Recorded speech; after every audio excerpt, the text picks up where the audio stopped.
تھی اور جس قبیلے سے تعلق رکھتے تھے بنی تریم کے، وہ بڑے بزنس مین لوگ تھے اور ان کے پاس بہت پیسہ تھا۔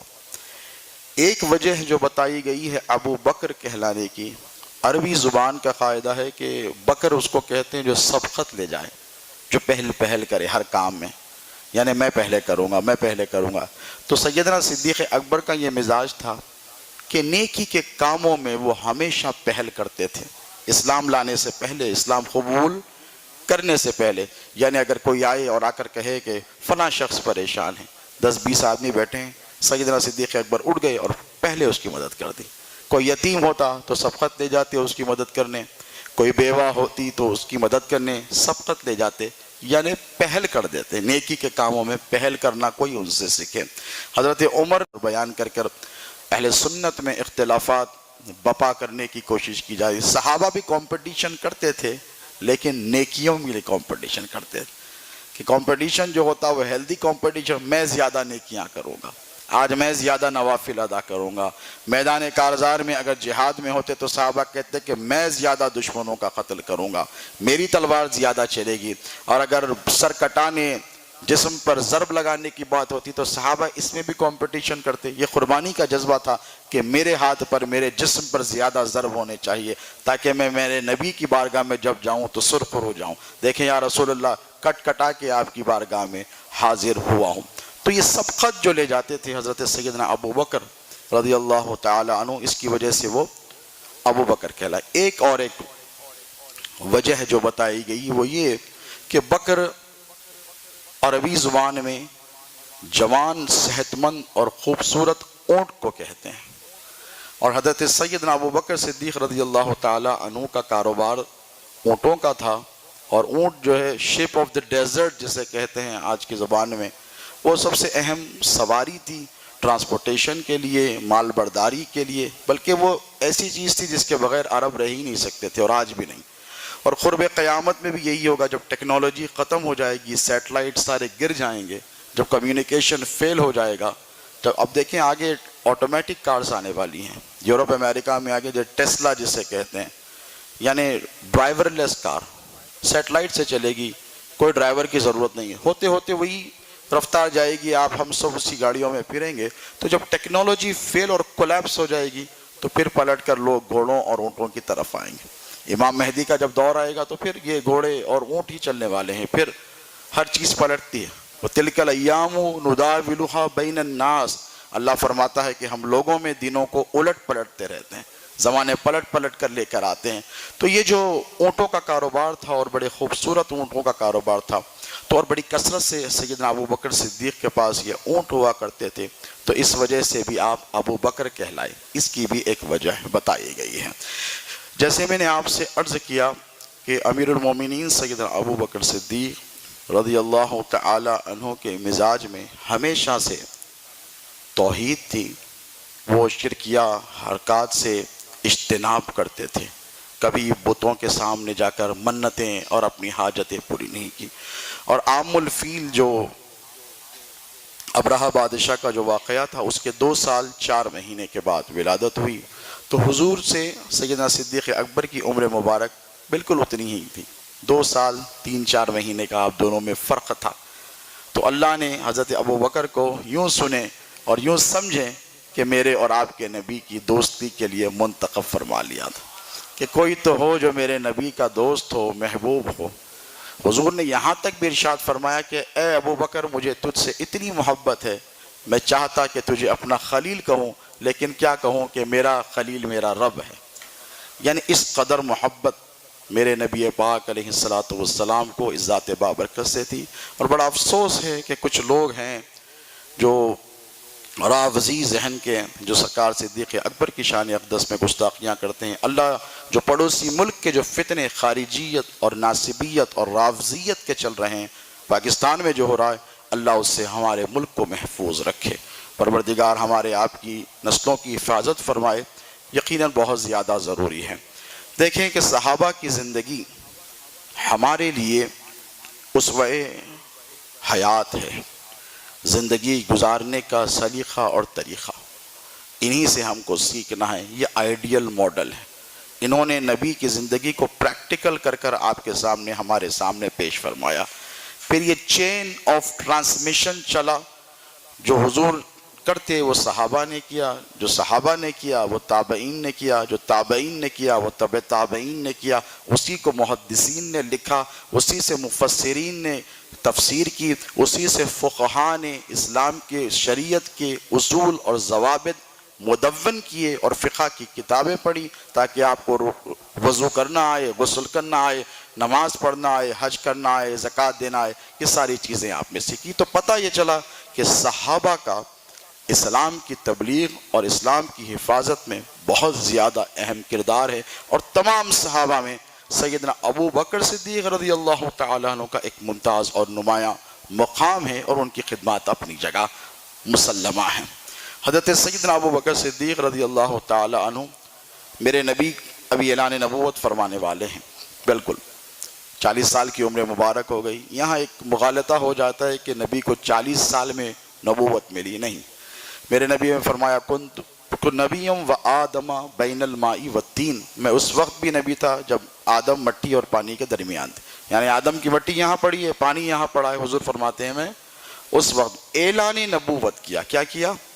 اعلان نبوت فرمایا۔ فاران کی چوٹی پر ٹہر کر مشرکین مکہ، کفاران قریش کو، رؤسائے قریش کو، سرداران قریش کو بلایا، اور بلا کر کیا کہا؟ میں اسلام دیتا ہوں، میں قرآن دیتا ہوں، میں اللہ کا پیغام دیتا ہوں، نہیں، حدیث پر غور کریں۔ حضور نے فرق کو بلایا، عبد شمس کو بلایا، عبد مناف کو بلایا، ہاشمیوں کو بلایا، مطلبیوں کو بلایا، سارے قبائل کو بلایا، بنو امیہ کو بلایا، سب کو بلا کر کہا بتاؤ تو صحیح میرے بارے میں کیا کہتے ہو؟ کیا کہا؟ میرے بارے میں کیا کہتے ہو؟ تو کہا کہ محمد یہ کوئی پوچھنے والی بات ہے، آپ تو صادق ہیں، آپ تو سچے ہیں، آپ تو اچھے ہیں، آپ تو غریبوں کی دستگیری کرنے والے ہیں، آپ تو بیواؤں کی مدد کرنے والے ہیں، آپ امانت دار ہیں۔ پھر حضور نے کہا قولوا لا الہ الا اللہ تفلحوا، کہو اللہ ایک ہے، فائدہ پہنچاؤ، فائدے کو پہنچو گے۔ سب میرے نبی کے گستاخ ہو گئے، سب منحرف ہو گئے، اور سب میرے نبی کی شان میں گستاخی کرنے لگے، اپنے سامان چھوڑ چھاڑ کر ہمارے بتوں کو یہ دھتکار رہے ہیں، ہمارے بتوں کا یہ انکار کر رہے ہیں، یہ کہہ کر چلے گئے۔ لیکن دیکھیں حضرت ابو بکر صدیق ملک شام کے سفر پر ہیں، سیریا کے سفر پر بزنس ایکسپیڈیشن کے لیے گئے ہوئے ہیں۔ وہاں وہ جب سوئے تو ایک بڑا حسین خواب دیکھا، احادیث مبارکہ میں آتا ہے۔ وہ دیکھتے ہیں کہ وہ مکہ المکرمہ میں ہیں، اور کعبے کے ٹھیک اوپر چاند بڑی آب و تاب کے ساتھ 14ویں کا چاند چمک رہا ہے اور دمک رہا ہے۔ یکایک اس چاند کے ہزاروں ٹکڑے ہو گئے، اور وہ چاند کے ٹکڑے سارے مکے شہر میں پھیل گئے، اور تمام گھروں پر اس کے ٹکڑے گر گئے۔ حضرت ابو بکر دیکھا کہ چاند جو زندگی کے لیے کس قدر ضرورت ہے، بھئی ہمارے کو اتنی ضرورت نہیں ہوگی، آج کل سیٹلائٹ کا دور ہے، لیکن اس دور میں تو چاند اور ستاروں کی گردش ہی پر زمینی بھی سفر ہوتا تھا، اور پانی میں بھی جو سفر کیا جاتا سمندری، وہ بھی انہی کی گردش کے اعتبار سے یہ ایک سائنس سے کیا جاتا تھا۔ تو حضرت ابو بکر نے دیکھا کہ چاند کے ٹکڑے ٹکڑے ہو کر سارے مکے میں پھیل گئے ہیں، اور پھر دیکھا کہ ایک ٹکڑا ان کی گود میں بھی گرا، اور پھر تھوڑی دیر کے بعد وہ سارے ٹکڑے جمع ہو گئے، ایک جا جمع ہوئے، اور سیدنا ابو بکر صدیق کی گود میں آ کر بیٹھ گیا۔ چاند دیکھیں اس قدر خوبصورت چاند آ کر گود میں بیٹھ گیا۔ بڑا عجیب و غریب خواب تھا۔ جو خواب کی تعبیر کے ماہر ہوتے ہیں، یہ خواب بھی دیکھیں ایک سائنس ہے۔ علامہ امام ابن سیرین نے اس کے اوپر باضابطہ ایک کتاب لکھی ہے، الرؤیا من اللہ تعالی، حدیث شریف کے الفاظ ہیں۔ حضور نے فرمایا یہ جو خواب ہیں یہ اللہ کی طرف سے ہیں، اور نبوت کے 100 حصے ہیں، 100 سٹیجز ہیں۔ حضور نے فرمایا 46واں حصہ جو ہے خواب ہے، 46 پارٹ جو ہے یہ خواب ہوتے ہیں، یعنی نبی کا جو خواب ہوتا ہے وہ وحی کی شکل رکھتا ہے، ہمارا آپ کا نہیں۔ تو وہ خواب دیکھا، اور خواب کی جو سائنس ہوتی تھی، ماہرین کے پاس پہنچے، تعبیر دینے والوں کے پاس، تو وہاں پر ایک روایت میں عیسائی آتا ہے اور ایک روایت میں یہودی۔ اس نے کہا کہ تم کہاں کے رہنے والے ہو؟ تو کہا میں مکے کا رہنے والا ہوں۔ تو کہا کون سے قبیلے کے ہو؟ کہا فلاں قبیلے کا ہوں۔ کہا تمہارا نام کیا ہے؟ تو کہا عبد کعبہ ابو بکر ہے۔ تو کہا تم کو مبارک ہو، ان قریب جس نبی کا انتظار تھا وہ اعلان نبوت فرمانے والے ہیں، اور تم ان کے ناصر و مددگار بنو گے، اور تم ان کے بعد ان کے جانشین قرار دیے جاؤ گے۔ کسی سے یہ خواب نہیں کہا حضرت ابوبکر جب مکے کو لوٹ کر آئے تو حضور فاران کی چوٹی پر اعلان نبوت فرما کر گھر گئے۔ جب گھر گئے تو سب سے پہلے ام المومنین سیدہ خدیجہ الکبریٰ سلام اللہ علیہا نے اسلام قبول کیا۔ بچوں میں مولا علی مشکل کشا شیر خدا سیدنا علی ابن ابی طالب رضی اللہ تعالی عنہ نے اسلام قبول کیا، اور جب لوٹ کر باہر کی طرف آئے خاندان والوں کو پیغام دیا، کسی نے نہیں مانا۔ بعد میں اقربا کو، رشتہ داروں کو، پڑوسیوں کو، قبائل کو نہیں مانا، چونکہ حضرت ابو بکر کو اللہ نے خود منتخب فرمایا تھا۔ وہ سیدھے سیدھے کشاں کشاں آئے اور حضور کے سینے سے چمٹ گئے۔ حدیث کے الفاظ آتے ہیں سینے سے چمٹ گئے، حضور نے ان کو لپٹا لیا، اور حضور کے چشمان مبارکہ کے درمیان حضرت ابو بکر نے یہاں بوسہ دیا۔ حضور کو یہاں بوسہ دے کر کہا لا الہ الا اللہ محمد رسول اللہ۔ حضور اس قدر خوش ہوئے، یہ پہلے مسلمان تھے جو حضور کو دوست کی شکل میں ملے۔ پھر کیا تھا، وہاں سے لے کر حضور کے وصال فرمانے تک امیر المومنین سیدنا ابو بکر صدیق نے کبھی حضور کو تنہا نہیں چھوڑا، کبھی نہیں چھوڑا۔ ایسے ایسے سخت سخت مارکے آئے کہ حضور کے پاس حضور فرماتے ہیں کہ مجھے کسی کے مال نے اتنا فائدہ نہیں پہنچایا جتنا ابو بکر کے مال نے مجھے فائدہ پہنچایا۔ اور میرے نبی نے یہ بھی فرمایا کہ میں نے سب کا احسان چکا دیا۔ گھر والوں کی طرف دیکھا، صحابہ کی طرف دیکھا، ارشاد فرمایا میں نے سب کا احسان چکا دیا سوائے ابو بکر کے۔ دیکھیں جو دوست ہوتا ہے وہ تو بہرحال دوست ہی ہوتا ہے، اس کا معاملہ ہی الگ ہوتا ہے۔ تو رسول اللہ کے صحابہ سب غلام ہیں، سب حضور سے محبت کرتے ہیں، لیکن اللہ نے جس ذات کو میرے نبی کا یار بنایا اس ذات بابرکت کا نام سیدنا ابو بکر صدیق رضی اللہ تعالی عنہ۔ پھر حضور کے ساتھ لگ گئے۔ اب اسلام رفتہ رفتہ پھیل رہا ہے، بڑی دشواریاں ہیں، بڑی مشکلیں ہیں، بڑی کٹھنائیاں ہیں۔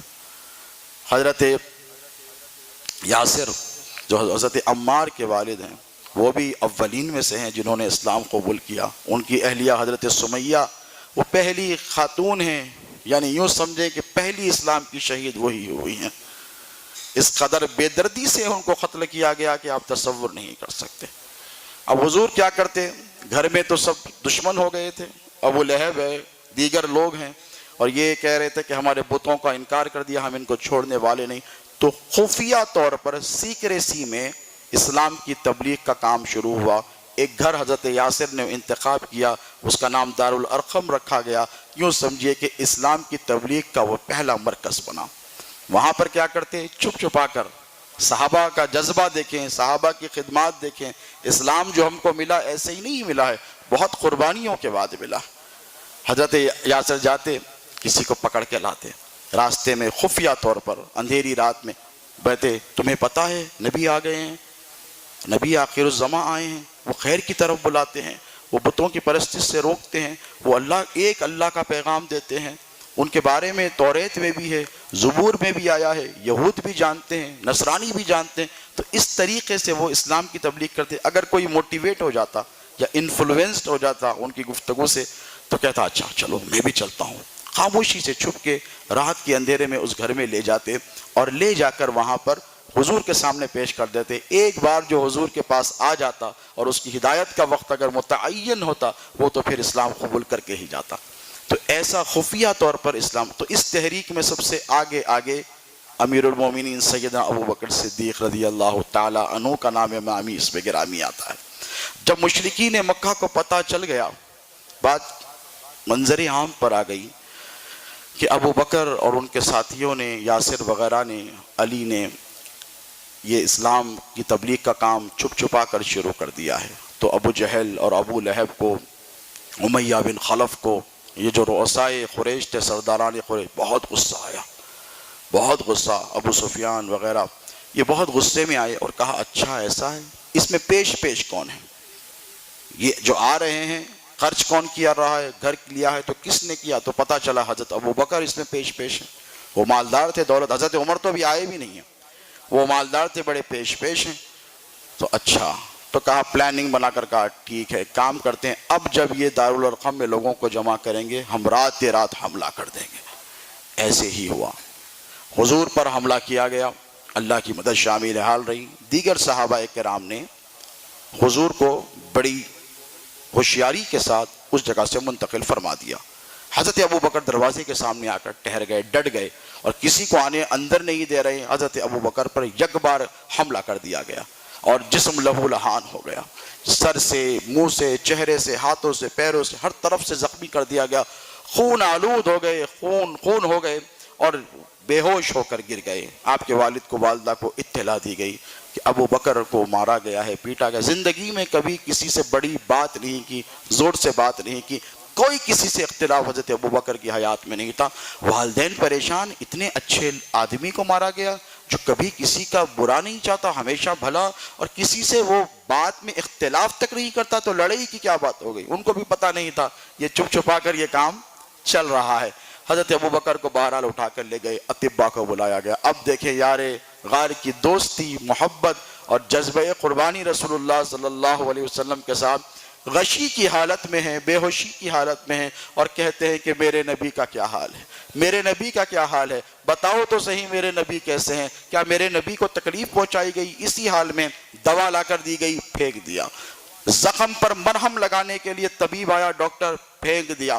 ایک دن گزر گیا، 2 دن، خون نہیں رک رہا ہے، کمزوری پہ کمزوری ہو رہی ہے۔ ماں باپ کہنے لگے کم سے کم دوا تو لگا لو، پھر جا کر ان کی خبر لے لینا۔ تو کہا مجھے رب کعبہ کی قسم ہے اس وقت تک نہ دوا کھاؤں گا نہ زخم پہ مرہم لگاؤں گا جب تک کہ میں اپنے نبی کا چہرہ نہیں دیکھ لیتا۔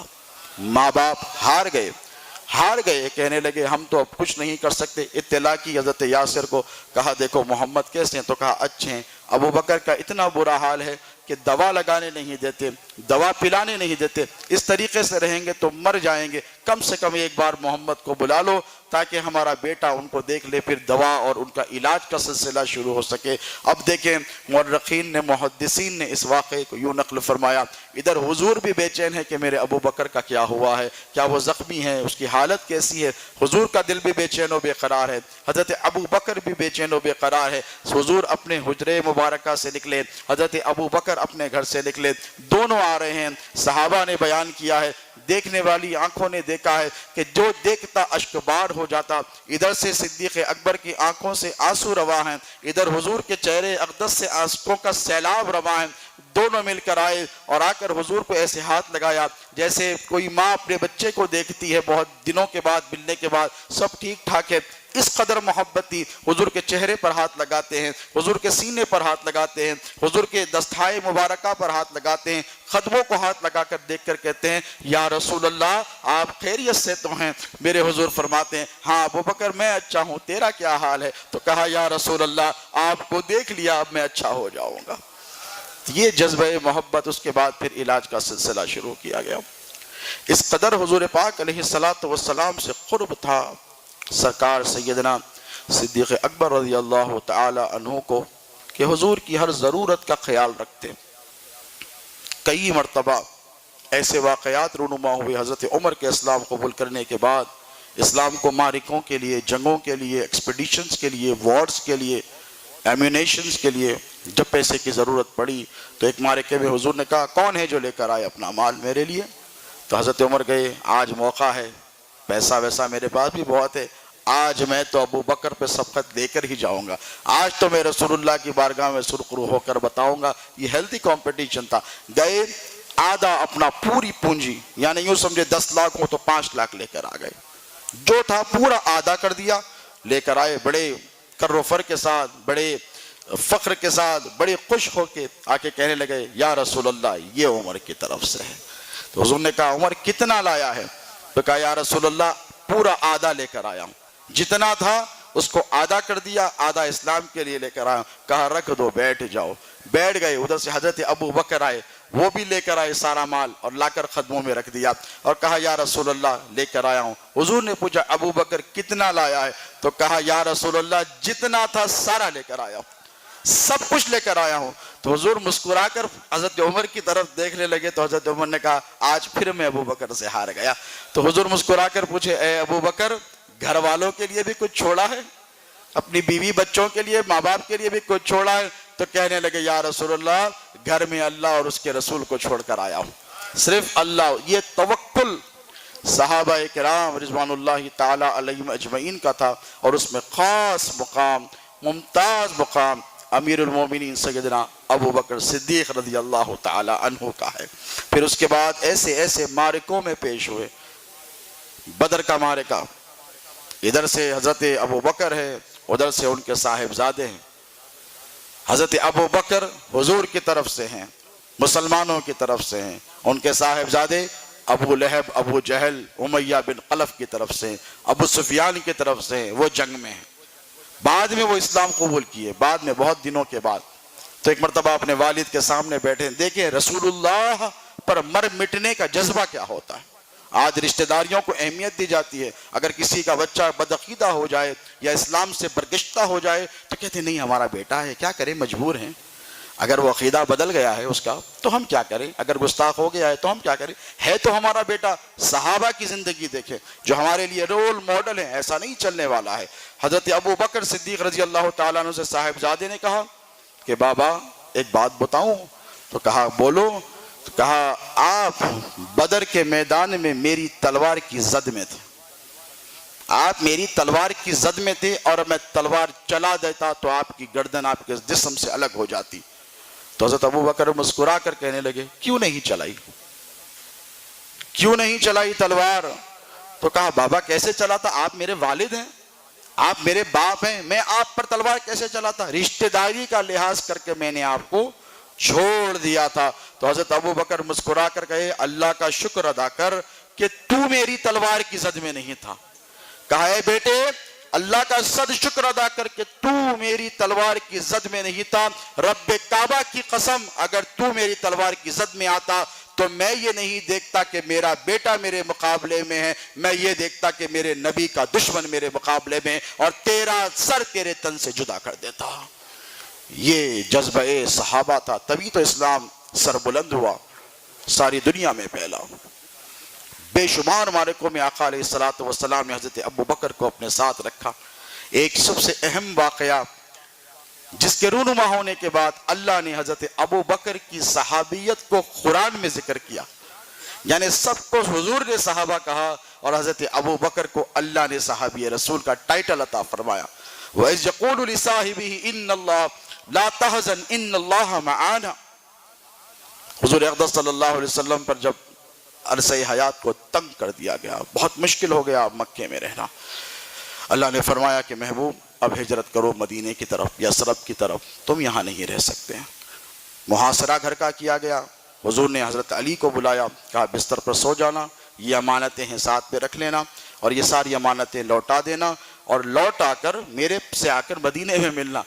حضور سے مولا علی نے یہ نہیں کہا یا رسول اللہ تلواریں کھلی ہوئی ہے، نیزے کھلے ہوئے ہیں، پورے گھر کا محاصرہ ہوا ہے، اور آپ کہتے ہیں سو جاؤں، کسے نیند آئے گی؟ نہیں، جذبہ صحابہ دیکھیں، مولا علی کا جذبہ، ٹھیک ہے یا رسول اللہ سو جاؤں گا، آپ کی بستر پر چادر تان کے سو جاؤں گا، اور کسی سے ڈرنے ڈرانے والا نہیں ہوں، امانتیں لوٹا کر مدینے میں آپ سے آ کر ملوں گا۔ ادھر سے اللہ رب تبارک و تعالیٰ نے کفار کی آنکھوں پہ پردے ڈالے، اور اللہ کے رسول علیہ السلام ان کے سامنے سے نکل کر حضرت ابو بکر کے گھر گئے۔ حضرت ابو بکر وہاں انتظار میں ہیں صاحبزادی کے ساتھ۔ حضرت حضور نے کہا کہ چلو، اللہ نے حکم دے دیا ہے، جس چیز کا انتظار تھا وہ گھڑی آ گئی، ہم ہجرت کر رہے ہیں۔ حضرت ابو بکر نے یہ نہیں کہا بیوی ہے بچے ہے یا رسول اللہ کیسے ان کو کچھ انتظام کر دوں، فوراً نکلے، سواریوں کا انتظام کیا، پیسے ویسے رکھ لیے، توشہ وغیرہ رکھ لیا، اور بیٹی کو کہا ہمارے ساتھ آنا۔ اور حضرت ابو بکر کا ایثار اور ان کی انٹیلیکٹ دیکھیں، انٹیلیجنس، انہوں نے پہلے ہی سے ایک جگہ کا انتخاب کر کے رکھا تھا کہ اگر کوئی ایسی کبھی کوئی گھڑی آ جائے، میرے نبی پر کوئی مشکل پڑ جائے، تو کوئی تو مقام ہو جہاں میں لے جا کر میرے نبی کو محفوظ رکھ سکوں۔ یہ ہمیشہ پلاننگ ہوتی تھی صحابہ کی۔ تو حضرت ابو بکر نے کہا یا رسول اللہ میں نے ایک مقام طے کر کے رکھا ہے، وہ غار سور جو مکے سے 3 میل کی دوری پر، یوں سمجھے 5 کلومیٹرز، حرم مکہ سے 5 کلومیٹرز اور 4,500 فیٹ بلند، 4,600 فیٹ جس کی ہائٹ ہے، غار سور۔ کہا یا رسول اللہ وہاں پر جائیں گے اور وہاں جا کر تھوڑی دیر چھپ جائیں گے، پھر یہ مشرکین ڈھونڈیں گے، جب یہ تھک جائیں گے، کھوجی جو ہوتے ہیں، اس کے بعد یہ جب چلے جائیں گے تو ہم پھر پلٹ کر اپنے سفر کی طرف نکل جائیں گے. اب راستے میں نکلے ہیں, حضرت ابو بکر ہیں, حضور ہیں. میرے پیر و مرشد اکثر یہ واقعہ بیان فرمایا کرتے تھے, اللہ کی لاکھوں کروڑوں رحمتیں ہوں ان کی برکت پر. وہ فرمایا کرتے تھے کہ حدیث پاک کے الفاظ ہیں کہ حضور آگے ہیں, حضرت ابو بکر آگے چلتے ہیں, تھوڑی دیر آگے آگے آگے, پھر اس کے بعد پیچھے پیچھے پیچھے چلتے ہیں. پھر دیکھیں خوف حضور کے لیے, اپنے لیے نہیں, حضور کی محبت کی خاطر, کبھی رائٹ کبھی لیفٹ کبھی فرنٹ کبھی بیکورڈ. حضور نے دیکھا کہ یہ کیا ماجرا ہے, کہنے لگے ابو بکر یہ کیا کر رہے ہو, کبھی آگے کبھی پیچھے کبھی دائیں کبھی بائیں, سیدھے کیوں نہیں چلتے میرے ساتھ ساتھ.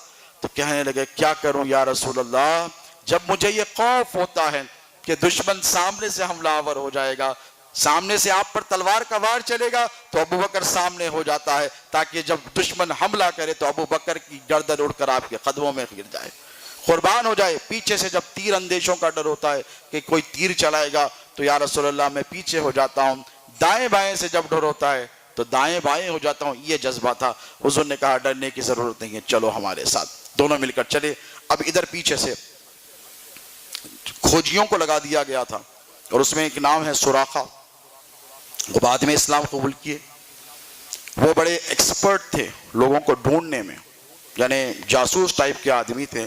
تو ان کو 70 سرخ اونٹوں کا وعدہ کیا گیا, بہت عالی قسم کے اونٹ, کہ محمد کو پکڑ کے لاؤ 70 اونٹ تمہیں دے دیں گے. اور یہ پہنچ گئے بالکل حضور کے سامنے. اب جب گھوڑے کی ٹاپ کی آوازیں بڑھنے لگی تو حضرت ابو بکر بے چین ہونے لگے, ادھر ادھر دیکھنے لگے. حضور نے کہا کیا بات ہے, کہا یا رسول اللہ دشمن آ رہا ہے. حضور نے کہا آنے دو کوئی بات نہیں. یا رسول اللہ قریب ہو گیا ہے. حضور نے کہا ہو جانے دو کوئی بات نہیں. یا رسول اللہ اور قریب ہو گیا ہے. حضور نے کہا کوئی بات نہیں آ جانے دو. جب بالکل قریب آیا اور تلوار اس نے نکال لی, اور سراقہ بڑا جنگجو تھا, حضرت ابو بکر نے کہا یا رسول اللہ سراقہ آ گیا, غضب ہو گیا, اب یہ تو پکڑ ہی لے گا. حضور نے جیسے ہی دیکھا سراقہ کو, زمین کو حکم دیا کہ اس کے پیروں کو پکڑ لے. گھوڑے کے پیروں کو زمین نے پکڑ لیا. یہ میرے نبی کا تصرف ہے. اسباب الگ چیز ہیں, معجزات الگ چیز ہیں. پیٹ پر پتھر باندھنا یہ میرے نبی کی سنت ضرور ہے, لیکن 10 آدمیوں کے کھانے کو 10,000 کو کھلا دینا یہ میرے نبی کا معجزہ ہے. پیاسے رہنا الگ چیز ہے. انگشت مبارکہ سے چشمان مبارکہ کو پانی کے جاری کر کر ہزاروں صحابہ کو سیراب کر دینا, جانوروں کو سیراب کر دینا, یہ میرے نبی کا اختیار ہے. یہ دونوں پاورز اللہ رب تبارک و تعالی نے دیے. یعنی جب بشان بشریت حضور دنیا کے سامنے پیش ہوتے تو بشری تقاضوں کو پورا کرتے, لیکن جب نبی کی نبوت کا اظہار ہوتا, معجزات اور پاورز کا اظہار ہوتا, تو انگلی کے اشارے سے ڈوبے ہوئے سورج کو بھی پلٹا دیتے, اور اشارہ کر کے چاند کے ٹکڑے بھی کر دیتے, اور سنگریزوں کو دشمن کے ہاتھوں میں کلمے بھی پڑھا دیتے. یہ میرے نبی کے معجزے ہیں. میرے نبی نعوذ باللہ من ذالک مجبور نہیں, مختار ہیں.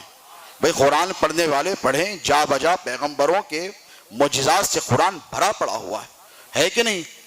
ہزاروں لاکھوں باقیات اس میں درج کیے گئے ہیں پیغمبروں کے, اس کا تو کوئی انکار نہیں کرتا. یہ الگ ٹاپک انشاءاللہ کبھی ہم ڈسکس کریں گے. بہرحال ہوتے ہوتے وہ وقت بھی آیا کہ دونوں مل کر چلے غار ثور میں اور جا کر اندر بیٹھ گئے. جیسے ہی اندر جانے لگے, حضور سے حضرت ابو بکر نے کہا آخری بات کہہ رہا ہوں کہ یا رسول اللہ آپ رک جائیے, میں بھی اندر جا کر آتا ہوں. اندر گئے تو دیکھا کہ غار میں سوراخ تھے, اور غاروں میں موذی جانور پناہ لیتے ہیں, اور وہ تو لیزرڈز وغیرہ اسنیکس کا علاقہ تھا. وہ غار ثور جسے تھور ماؤنٹین کہتے ہیں. اندر گئے, اپنا امامہ نکالا, اور امامہ عرب کبھی نہیں نکالتا, یاد رکھیں, امامے کی بڑی اہمیت ہوتی ہے. امامہ نکالا, امامے کے ٹکڑے ٹکڑے کر کے سارے سوراخ بند کر دیے.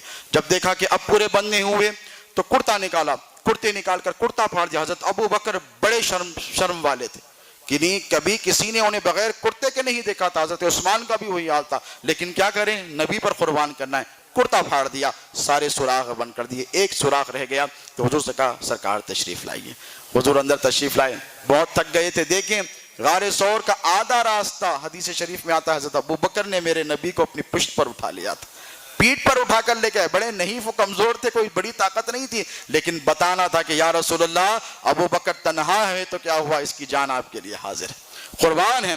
اٹھا کر لے کر گئے. حضور پنجوں کے بل چل کر گئے تاکہ دشمن نہ پہنچے, لیکن پھر بھی دشمن اتنے انٹیلیجنٹ تھے, اتنے ماہر تھے راستوں تلاش کرنے کے, پھر بھی غار پر پہنچ گئے. امیہ بن خلف آیا, بعد میں اس نے غار کے سلحانے پہ پیشاب کیا. حضور نے ملاحظہ کیا, اندر بیٹھ گئے. جب اندر بیٹھ گئے تو حضور نے بہت تھک گئے تھے, حضور حضور حضرت ابو بکر کی مانڈی میں لیٹ گئے اور حضرت ابو بکر نے کہا یا رسول اللہ آج میرے خواب کی تعبیر پوری ہو گئی۔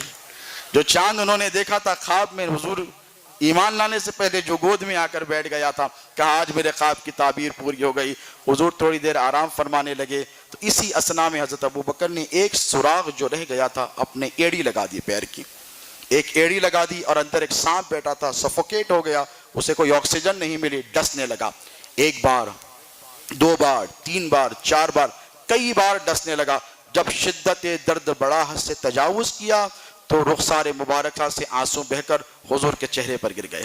حضور نے آنکھیں کھول کر کہی کیا بات ہے ابو بکر، تیرا امامہ کہاں گیا، تیرا کرتا کہاں گیا؟ تھوڑی سی روشنی جب ہوئی، صبح صادق کا وقت تھا، تو کہنے لگے یا رسول اللہ ثواب پر نچھاور کر دیا، قربان کر دیا، رو کیوں رہا ہے؟ تو کہنے لگے یا رسول اللہ موذی نے ڈس دیا ہے، موذی نے ڈس دیا ہے۔ حضور نے کہا مجھے بتا، مجال ہے کہ حضور کی طرف پیر کریں، کچھ کر پڑتے ہیں، صحابہ کا ادب دیکھے۔ کہنے لگے یا رسول اللہ میری مجال آپ کی طرف پیر کروں؟ کہا مجھے بتا۔ جب بتایا تو دیکھا کہ خون بہ رہا تھا، سانپ نے کئی مرتبہ ڈس دیا تھا۔ حضور نے اپنا لعاب دہن نکالا، حضرت ابو بکر کی ایڑی پہ مس کر دیا اور وہ شفایاب ہو گئے۔ لیکن دیکھیں اس سے قبل بالکل جو ایک اہم واقعہ رونما ہوا وہ یہ کہ حضرت ابو بکر کو نبی کے لیے بڑا خوف تھا، حزن تھا، غم تھا کہ کہیں میرے نبی پہ کوئی حملہ آور نہ ہو جائے۔ اب تو علی بھی نہیں ہے، ابو طالب بھی نہیں ہے، حمزہ بھی نہیں ہے، خاندان والے بھی نہیں ہیں، کون محافظ ہوگا؟ میں اکیلا ہوں، اور اگر میں اکیلا ہوں اور حضور میرے ساتھ ہیں، میں حضور کے ساتھ ہوں، اگر حضور کو کچھ ہو گیا تو میں پھر اللہ کو کیا صورت دکھاؤں گا؟ یہ فکر ستائی جا رہی تھی تو اللہ رب تبارک و تعالیٰ نے جبرائیل امین کے ذریعے یہ وحی نازل فرمائی۔ ثانی اثنین اذ ہما فی الغار کہا، ان کے ساتھ دوسرا تھا، دو بار، تین بار اس آیت مبارکہ میں حضرت ابو بکر کا ذکر مبارک کیا گیا۔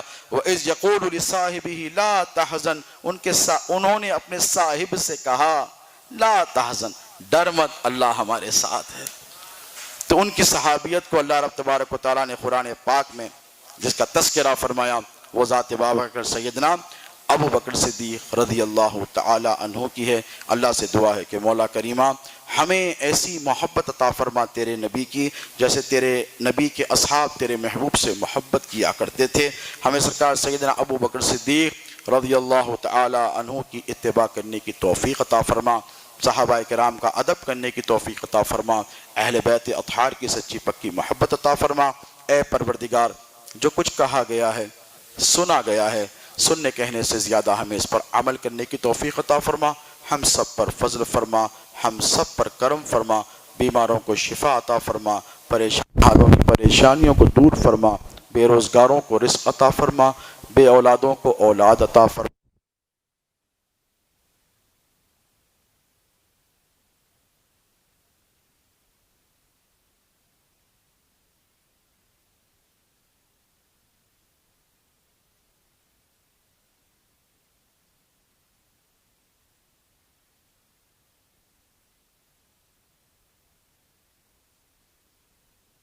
کی توفیق عطا فرما۔ وصلی اللہ تعالی